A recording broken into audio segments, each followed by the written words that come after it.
And a quick announcement. After the first panel discussion, please remain seated as we will have a curator's call. It's now my pleasure to introduce our moderator, Lisa Singh, Chief Executive Officer of Australia-India Institute. The stage is yours. Thank you and good morning, everyone. My name is Lisa Singh. I'm the CEO of the Australia-India Institute at the University of Melbourne in Australia. We are Australia's leading think tank on driving a deeper relationship between both Australia and India, but more broadly in building peace and prosperity in the Indo-Pacific region and on the pressing global issues that our current world faces. It's very much my honour to be here moderating this session at the Yerevan Dialogue titled Plurilateral Pathways, Restoring Order in a Fraying Multilateral System. I think with the current geopolitical climate, I'm very excited to have this opportunity today for us to better understand the evolving dynamics of global governance in the face of an ever uncertain paradoxical world. First, though, I would like to very much thank the ORF and the Ministry of Foreign Affairs of the Republic of Armenia for hosting such an inclusive platform event on the issues facing our planet, navigating the unknown. I think it is through dialogues like these that we are able to influence global strategic thinking and shape new and emerging narratives of cooperation. And to do just that, I am joined by our panel. Mr. Sakan Safarian, the Deputy Minister of Foreign Affairs of Armenia, Mr. Lasha Dasalia, the First Deputy Minister of Foreign Affairs of Georgia, Mr. Andrew Rosendale, who is Member of Parliament of the United Kingdom's Shadow Parliamentary Under-Secretary for Foreign Commonwealth and Development Affairs, the Under-Secretary Minna Lina Lind, the Deputy Minister for Global Affairs of Estonia's Ministry of Foreign Affairs, Mr. Ahmed Saeed Muradzoda, the Deputy Secretary General, Shanghai Cooperation Organisation, Professor Sara Mosso-Etsa, the CEO of Human Science Research Council, and Assistant Professor Keo Koga, Associate Professor at the Public Policy and Global Affairs Program, School of Social Sciences, Nanyang Technology University in Singapore. So before I dive into questions to our panellists, I have to say for me to be here in Yerevan, my first time in Yerevan, you do get the sense that we are in the regional hub of dialogue. And to discuss the importance of regional cooperation and governance, I think we do need to ask ourselves, how can we fix a waning multilateral system in a world where we require collective action? I think we are seeing now in international cooperative structures that that effectiveness of multilateral institutions isn't a straightforward question. Rather, it's about recognising that these institutions need to reform and redefine their roles in the global governance landscape. Smaller, more focused arrangements are gaining traction, partly because of the flexibility in cooperative structures and goal setting, and tangible milestones that can be achieved more quickly.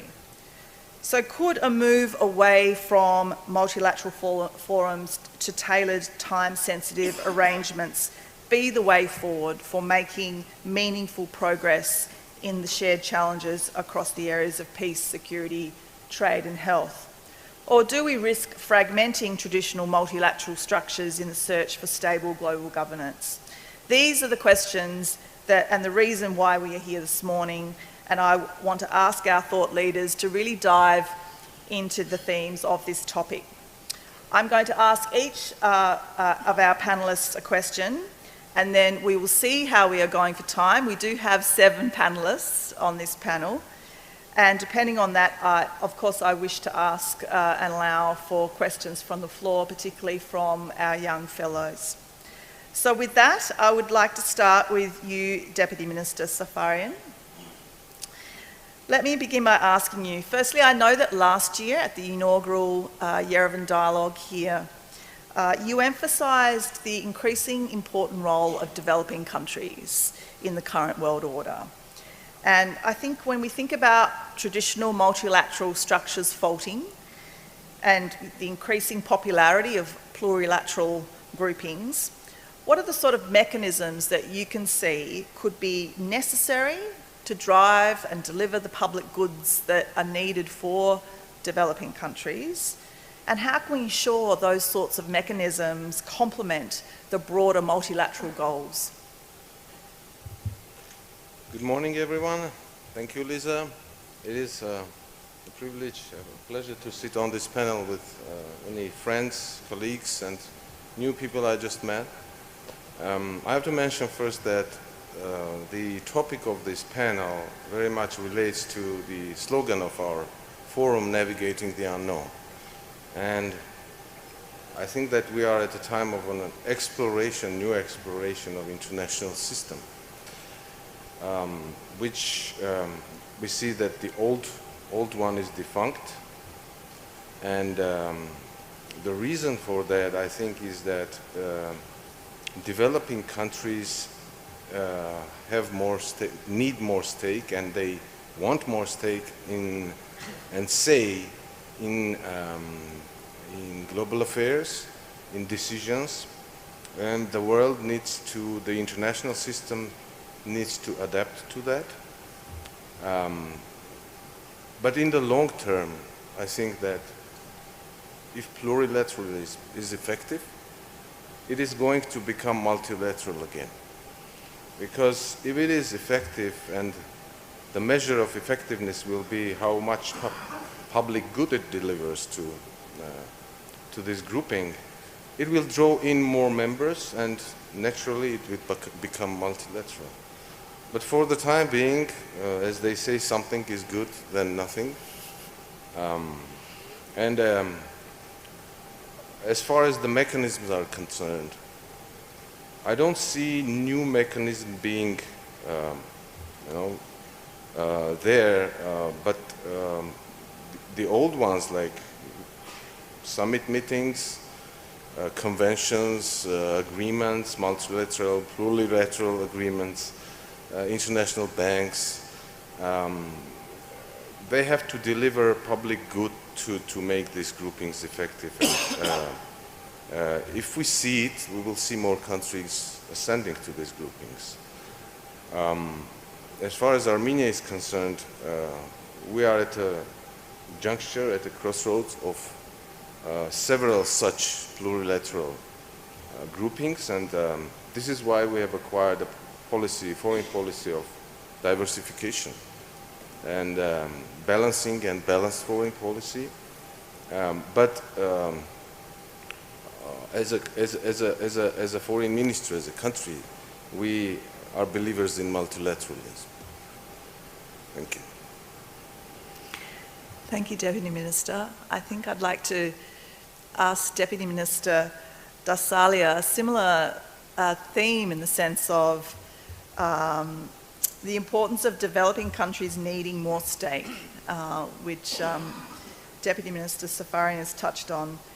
I understand that Georgia had recently in April hosting a trilateral meeting with Georgia and Azerbaijan and Armenia.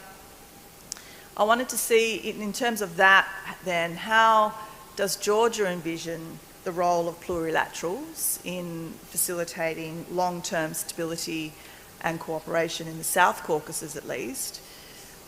Do you think also then, if larger multilateral groupings are not as effective anymore in addressing those sort of shared security concerns, is this the new norm, the trilateral norm? Thank you, Madam Moderator.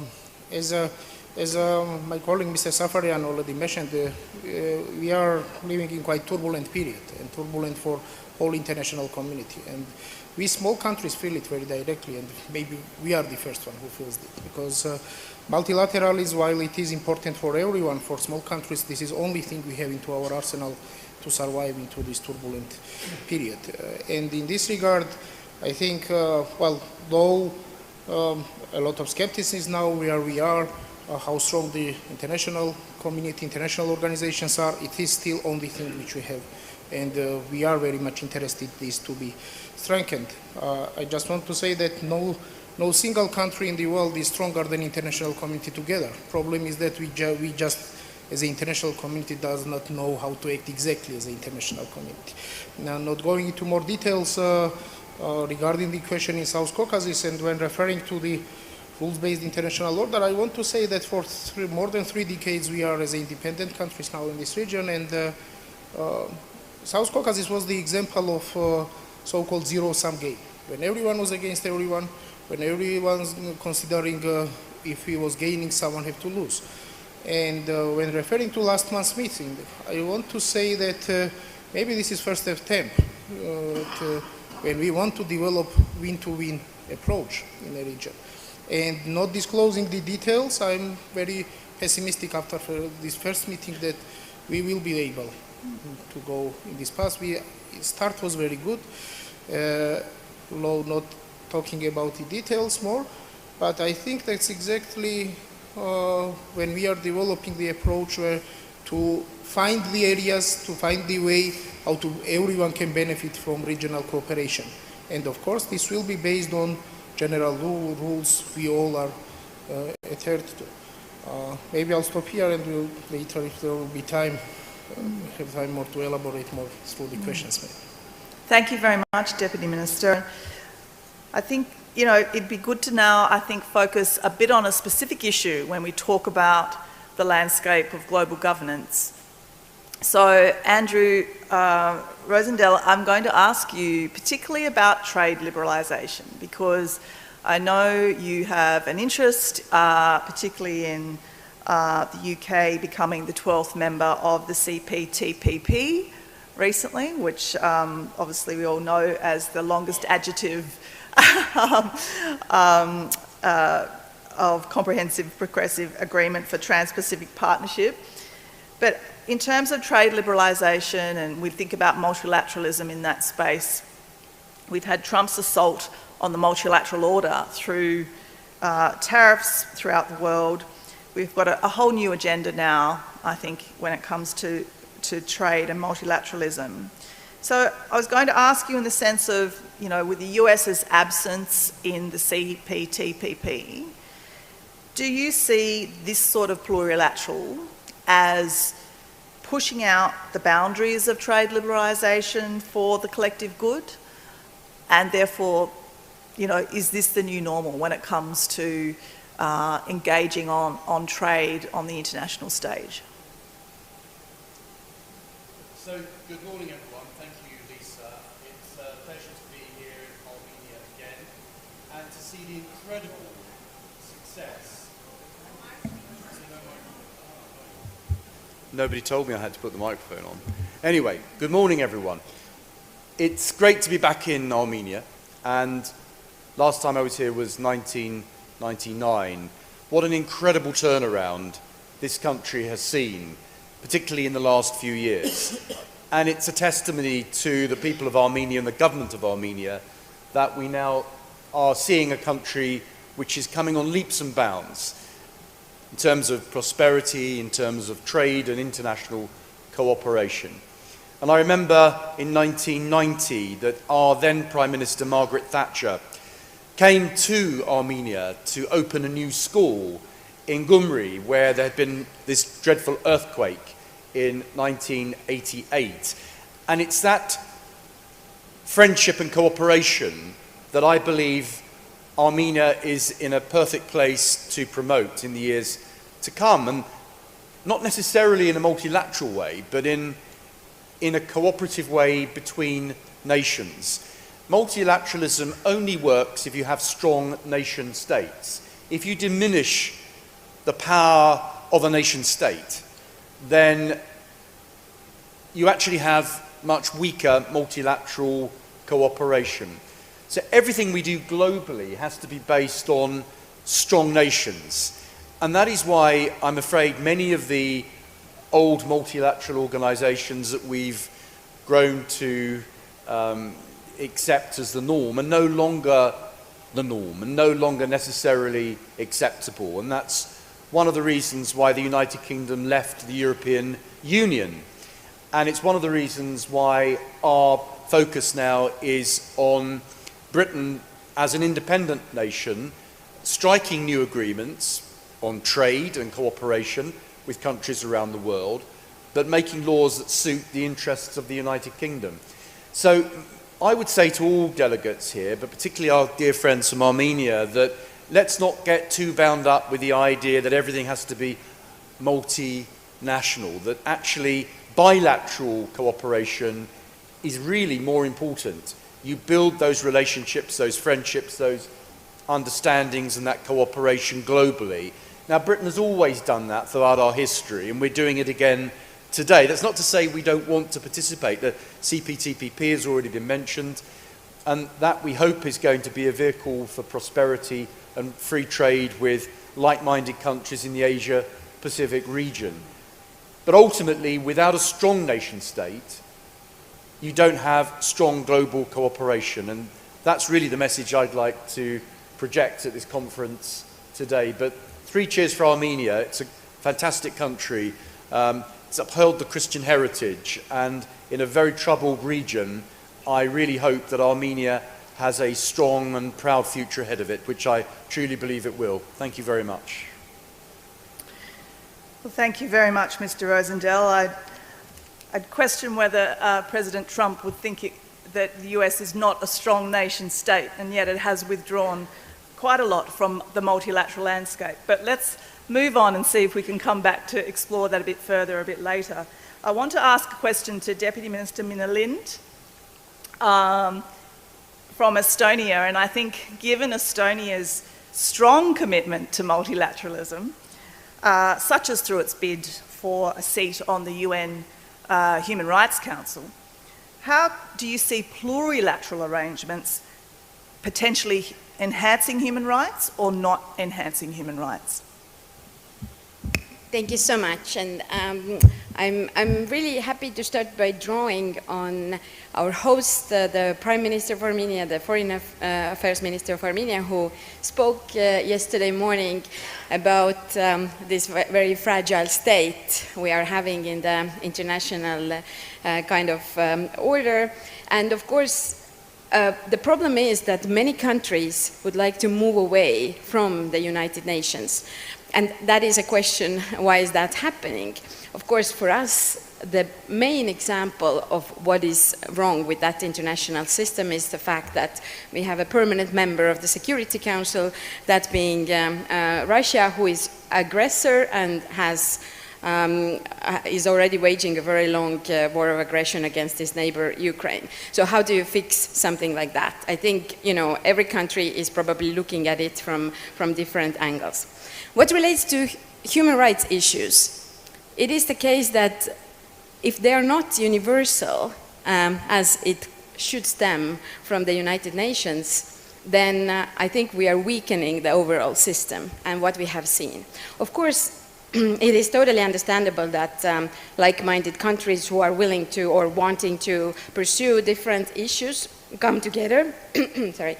But I think if the main rules are not there, then it's very difficult to do something about it. So Estonia is currently leading 2 coalitions of the willing. One is Media Freedom Coalition, the other one is Freedom Online Coalition. So on media freedom, on internet freedom, both in bad decline over the past years. But we have that group of countries. I know some other countries are getting together to pursue some other issues. And when you are part of these coalitions, it's also very difficult sometimes, a very difficult calls to make when you have to call out countries, even your friends who are not really stepping up or are not really fully anymore supporting the kind of human rights approach, which we have seen also when we have to make these statements, joint statements in the Media Freedom Coalition, for example, on the countries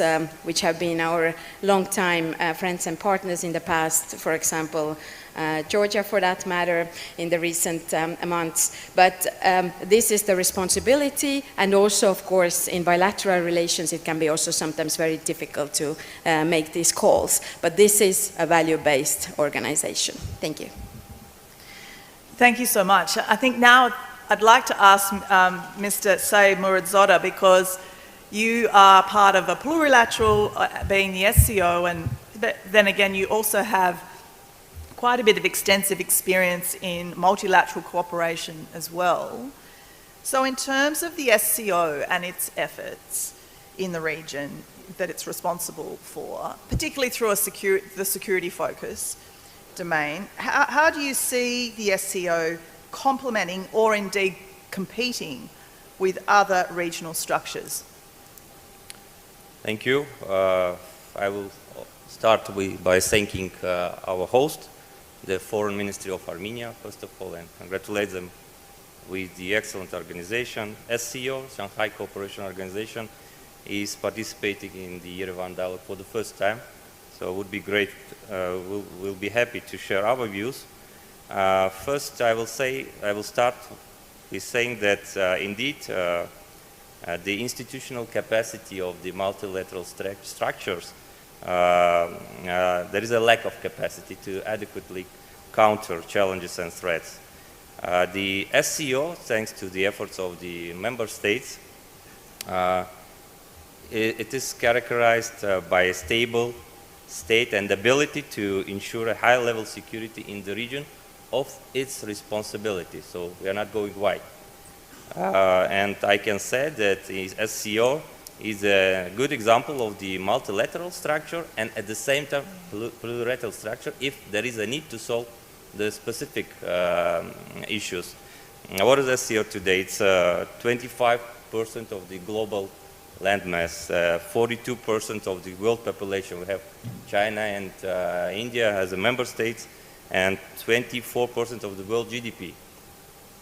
And in the SCO family, we have 26 countries, including observers, partner dialogues, but the Central Asia remains at the core of SCO.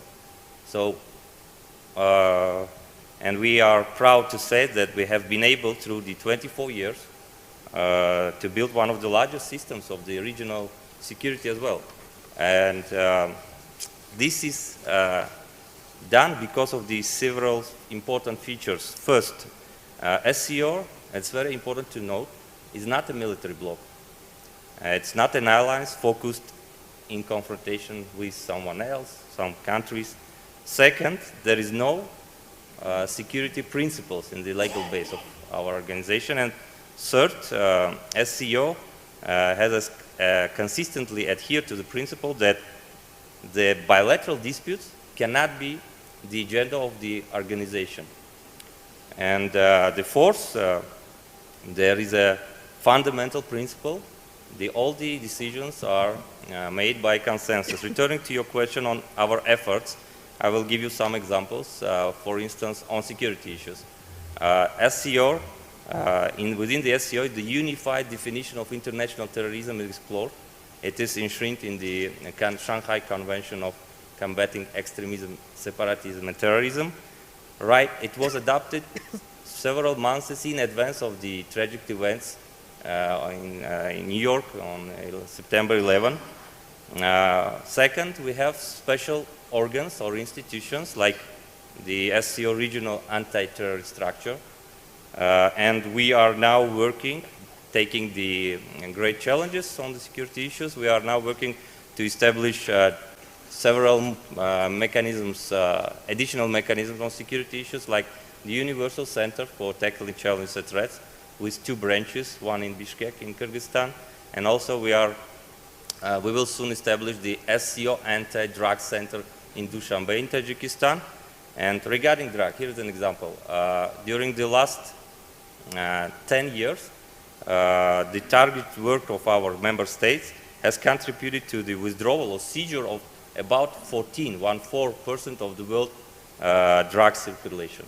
So this is the result. And for the second part of your question about our interaction with other structures, yes, we do. We have an interaction. We are very closely interacting with, first of all, with the United Nations, with departments and agencies. We have good cooperation on security issues with UN Counterterrorism Department, with UNODC. Also, the regional aspect is very important. We are actively cooperating with ASEAN on the dimension, including the security. with CSTO, with CCAR, and with ICRS when it is needed. So concluding, I think one of the success of the multilateral structure like SCO is lies in the fact that there is no and cannot be the dominance by anyone. In SCO, I am the representative of Tajikistan, not a big country, the member state of SCO, and there is no element of pressure or coercion, I would say, and there is no winners and losers at the same time. There is only the collective solidarity result, which is we are very proud of working within the SCO. Thank you. Thank you very much, Mr. Saimuradzora. And I think I'd like to now ask Professor Mosoetsa, because Ahmad has talked about the lack of capacity of multilateral structures. We've heard from also the Deputy Minister Safarian about how developing countries need to make a stake. So in that context of multilateral institutions that we're seeing are increasingly being fragmented and under strain, how do you see plurilateral arrangements impacting the Global South's voice in global governance? Specifically, how can an African think tank assert greater agency in shaping some of that plurilateral arrangements to ensure we do have a more equitable and a more inclusive policy in terms of outcomes? Or do these sorts of plurilaterals in fact risk creating new forms of exclusion almost? Thank you. It's a great pleasure to be back in Yerevan, a great place indeed. And this time around I've had some time to explore the space, and I spent some part of my Sunday at the National Museum of History. I think what struck me the most about Armenia and the place that we are all in now, it's the history of and embracing the history of genocide. I think my input today would largely talk about things that we don't want to be talking about, and I have not heard in Yerevan this time around. I think multilateralism has indeed failed, and it is a new global order that we're seeing. It's the plurilateralism that we are experiencing now and that we should be embracing is, for me, not a detour to multilateralism, but a response to its failure. For me, I think sitting here today, I think if we are not bold enough, if we are not strategic enough in embracing the new global world, we'll face again, as panelists have been talking about, the same challenges and the same failures in the world order, when we are now again have not learned from the experience of Armenia and Rwanda on genocide, when we're seeing genocide now that we are not talking about in this conference in Palestine. Let me just say three things quickly.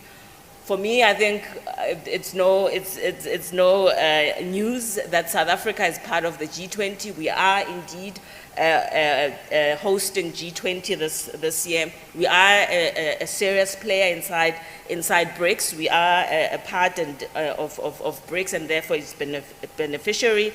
I also think that in particular in South Africa, in the continent that I belong to, Africa Union also plays that important role. But we must always ask ourselves, and this is the question that I'm asked today, for what purpose? I think the purpose for me could be for pandemic preparedness, for climate change, for changing the global finance order, for inclusion. Again, as I was here in Yerevan last year, I spoke about something that we don't want to talk about again here, gender inclusivity. And I know that it's a world that is also wanting us not to talk about equity. I think it is also a world order that we need to prioritize peace, but not peace at its in the ways that we want to talk about it, peace for others and not for others, an anti-genocide peace that we are talking about. For South Africa, at least we want to also talk about an equitable technology governance space. Let me conclude by saying the following from a think tank perspective.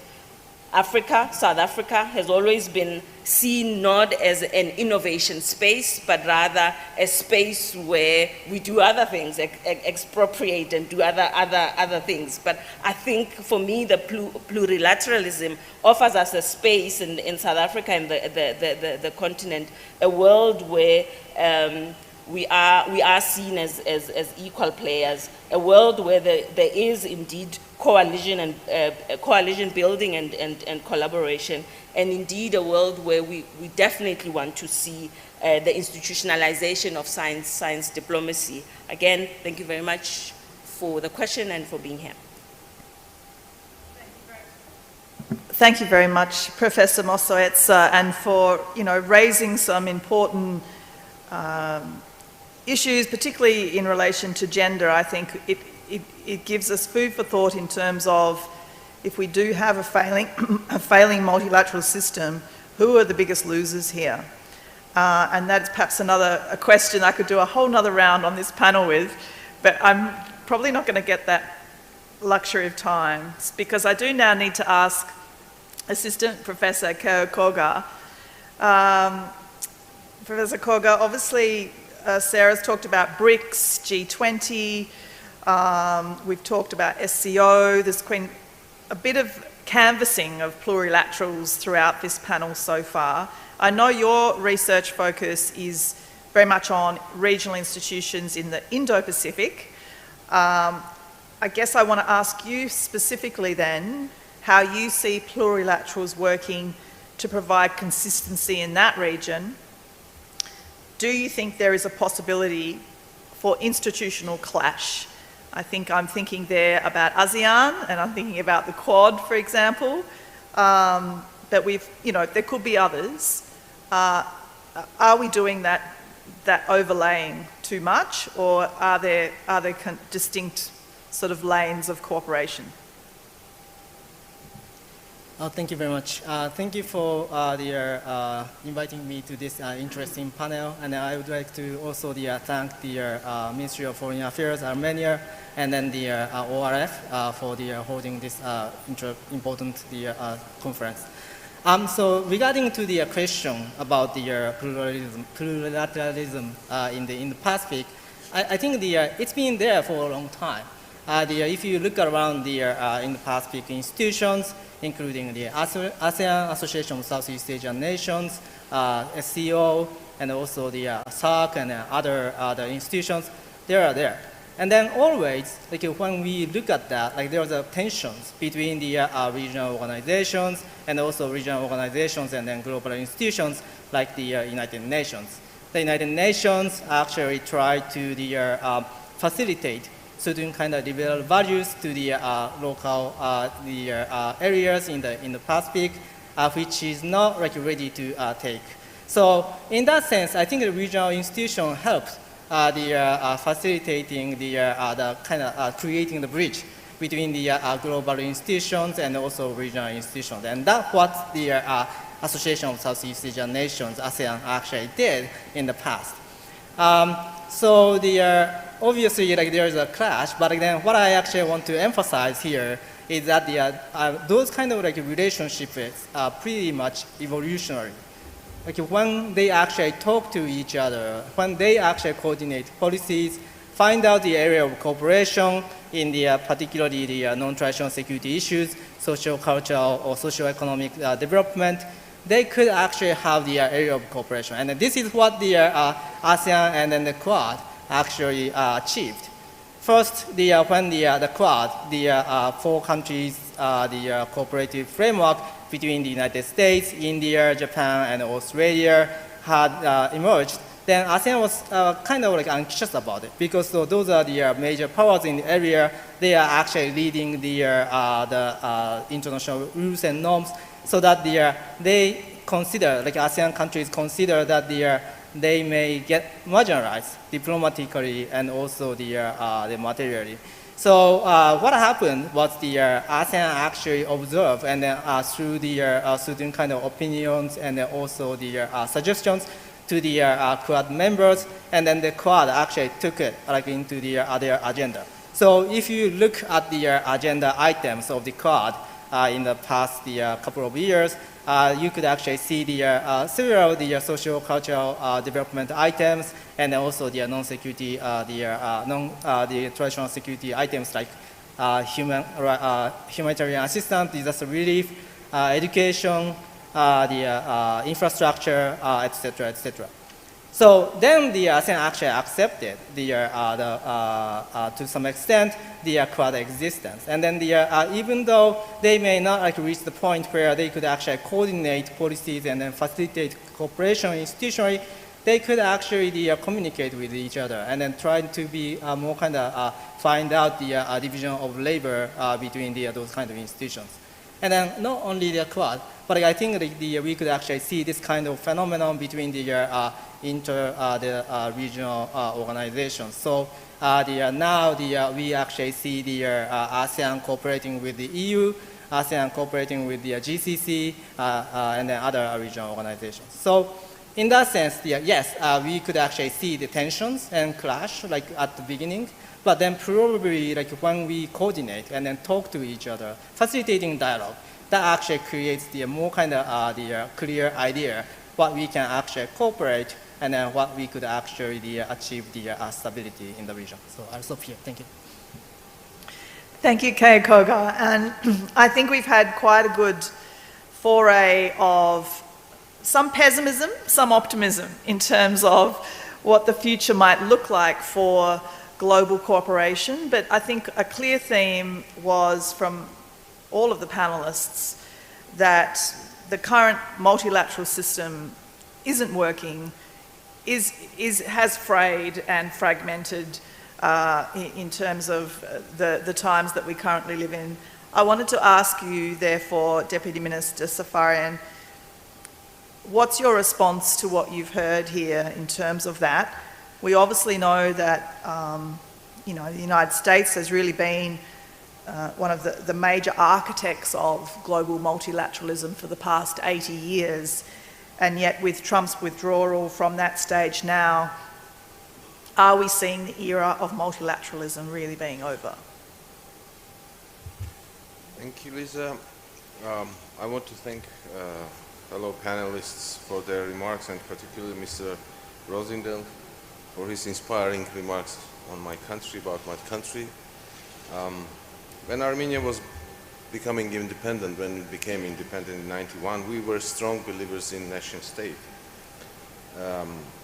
But then, over the course of these years, we have seen that we need, apart from bilateral arrangements, we do need multilateral platforms for regulating some issues, like, for example, the AI. I don't think that the world can be disconnected or fragmented in the time when we see artificial intelligence revolutionizing all aspects actually of our life. So, in my view, although, and I have to repeat myself, at this time maybe something is going to be better for a grouping than nothing, and that is plurilateralism. But in the long term, we are going to come back to some kind of arrangement that will involve most of the global and all of the countries, actually. Thank you. Well, now is the chance to invite particularly some of our young fellows, if they have a question. I think there is a roving mic to provide you with. So could I start with the lady in the 5th row there? Yes. And then maybe we'll just take them as a group, and then they can be put. Yep.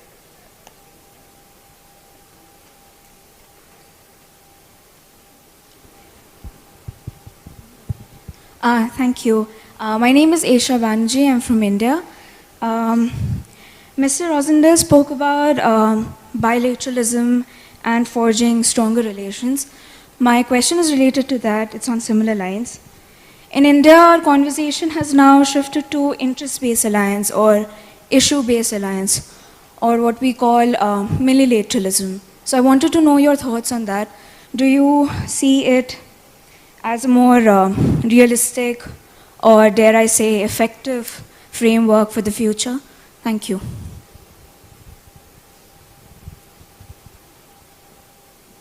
I think just...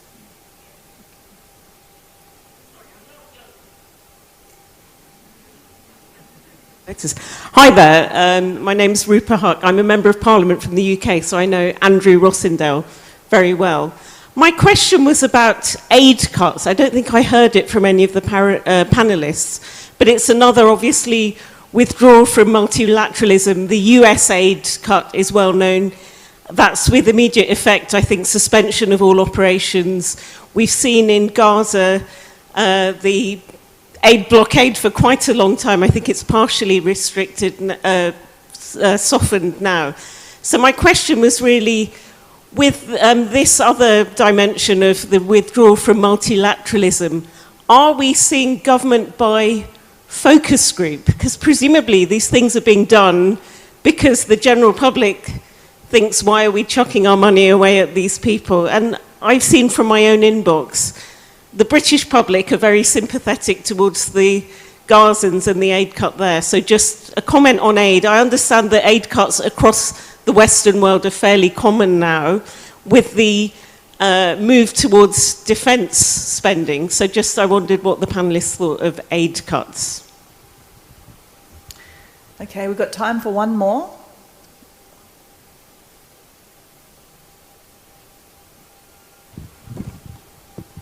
Hi, good morning. I'm Sarthak from New Delhi, and I'm presenting the Young Fellows here also.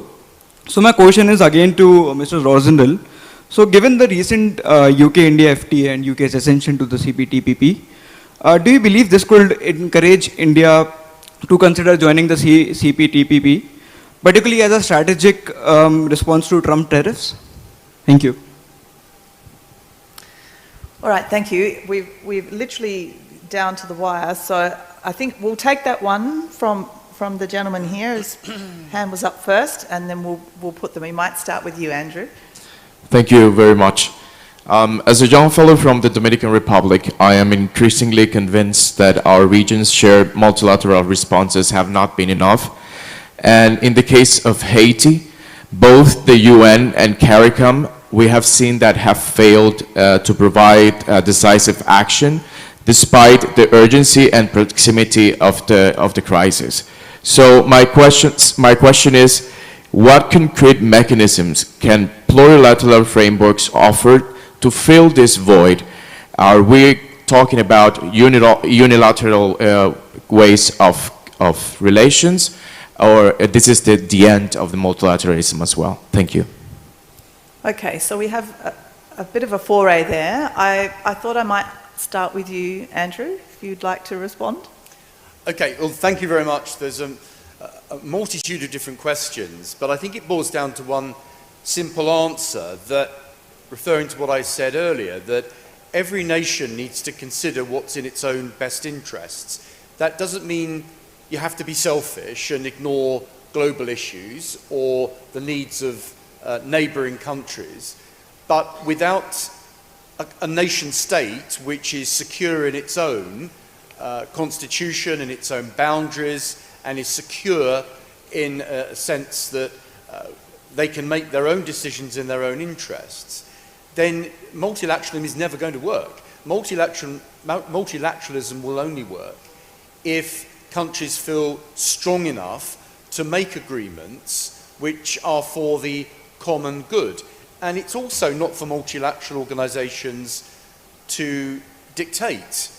What I think has happened across many of these organisations, UN is a great example, European Union is another good example, of how these organisations have become a law to themselves, and they have been infested by bureaucrats and people that have their own agendas over and above the interests of the component nation states. So I would say that, yes, it's important, it was mentioned about India maybe joining the CPTPP. That's a matter for India to make its own decisions about what trading arrangements it wishes to make.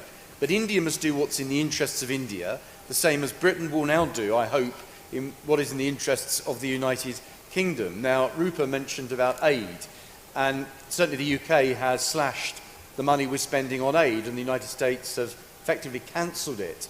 Whether that's going to be a long-term policy, I don't know. What I would say is this, is that for too long, I think that it's been taken for granted that countries will hand out large sums of money in aid, and this has gone to organisations, quangos and multinational organisations that spend money, and the people that elect us to office don't understand where that money's going and cannot see whether or not it's actually being spent to best effect. And in a world where we have to watch every penny we're spending now in terms of our own economic and financial situation, there is no political mandate, certainly in the United Kingdom, to continue spending vast sums of money on third world aid unless we can see there is a clear benefit not only to that country but also to the United Kingdom. So in general, I would say that yes, let's not give up on multilateral agreements and international cooperation. There's always going to be a role for that. But let's go back to actually focusing on making our own countries stronger. And if we do that, I think it will make for a better world. Thank you. Thank you, Andrew. I think we can all argue that political mandate may be one thing, but humanitarian mandate is definitely there when it comes to the need for aid right now in certain parts of the world. So on that, I would like to ask Minna Lind if you can respond. Yes, thank you so much. I do believe that multilateralism is not yet on its deathbed, as has been said also at the United Nations. I think there's hope, and there is also a question how to make it better. Also, it relates to the aid issue. I think there are many questions on this, but I think also the reform of the UN, what is happening now at its 80th anniversary, is spot on. So just to make what we are doing better. But I will also quickly comment on the coalitions or these plurilateral ways, which I said before. We are all for this, more so if they are for something and not against something. So this is what we have done also in our foreign policy. And also, as the only member of the European Union on this panel, I would strongly like to defend it. I think also the fact that there is a queue outside the door of the European Union of the countries who are wanting to join it, I think proves that it has been a great invention. And also the aid part, as European Union has also understood that we have to step up in a world where some things are not working as well. So European Union has done that, and the numbers speak for themselves. So I will not take longer of this, maybe somebody else wants to comment, but this is all available. Thank you. Thank you, Minna Lind. Look, in the interest of time, I wanted to end this panel on a positive note. I think we've had a lot of discussion about the multilateral system being very much now in a not, I don't want to say failing, but certainly not in a bright light, and all of the sorts of activities that have come in its wake and continue to. All of our panellists have given a really comprehensive view, varying views on all of that. So to end on a positive note, I want to ask each and every one of you, if you can tell me in one word, what to you does the future of global cooperation look like? Deputy Minister.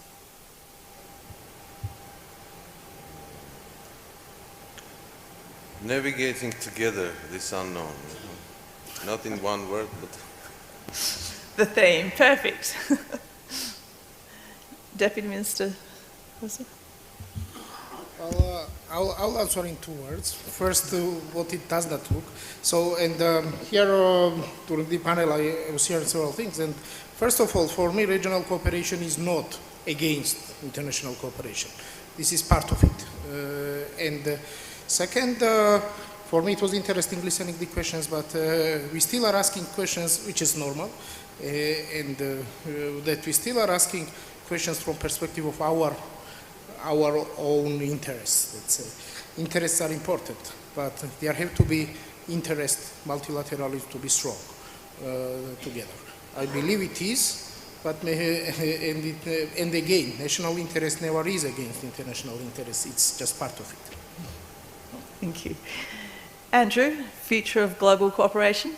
Well, national independence has to come first, but secondly, if you've got your national independence, you're free to cooperate globally, whether it's trade, whether it's cultural cooperation, military cooperation, you can do that, but you have to firstly have a strong, independent country that can make its own decisions in its own interests. Once you've got that, globally, you can bring countries together where there's something in common. But we can't all be the same. There isn't like one template for all countries to follow. There is not one prescription for a successful nation. Every country has to develop in its own way in an evolutionary fashion and not be dictated to by multilateral organizations that think they know best. Sarah? Sure, a lot has been said. You said one word, but yeah, there's everyone's struggling to give me one word. Firstly, I think at some point we need to agree on the discussion on what we are now calling aid and its history and the political economy of what we're calling aid. For me, I think it is about global equality and global world peace. Thanks. Thank you. Armin? Well, thank you. I will respond from the angle of regional organization.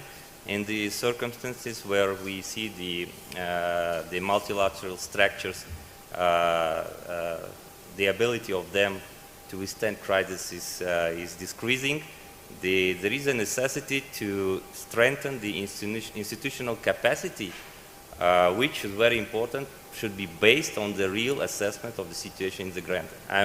I agree with our colleague from UK. Less bureaucracy, more actions. I think this is the response. Thank you. Minalina? Thank you. So I think the answer was already in the question, cooperation, I would say, but I think the main thing is what it needs is political will, and I think that's what we are often lacking. Thank you. Okay. Yep. Thank you. Just quickly, I think the multilateralism is going to be more focused on the region. Obviously, the national strength is really important, but then I think in order to facilitate that, they have to actually have the cooperation with the neighboring countries. And then that actually regionally focused, the coordinated and also uncoordinated cooperative frameworks going to be proliferated. And then how we could actually deal with that actually depends on how we could actually negotiate with each other. Thank you. Okay, thank you so much, and please thank all of our panellists. That's the end of our time. A big thank you to Deputy Minister Safarian for the Republic of Armenia hosting this really insightful dialogue, and for this particular panel, it was a pleasure to moderate all of you. So thank you very much.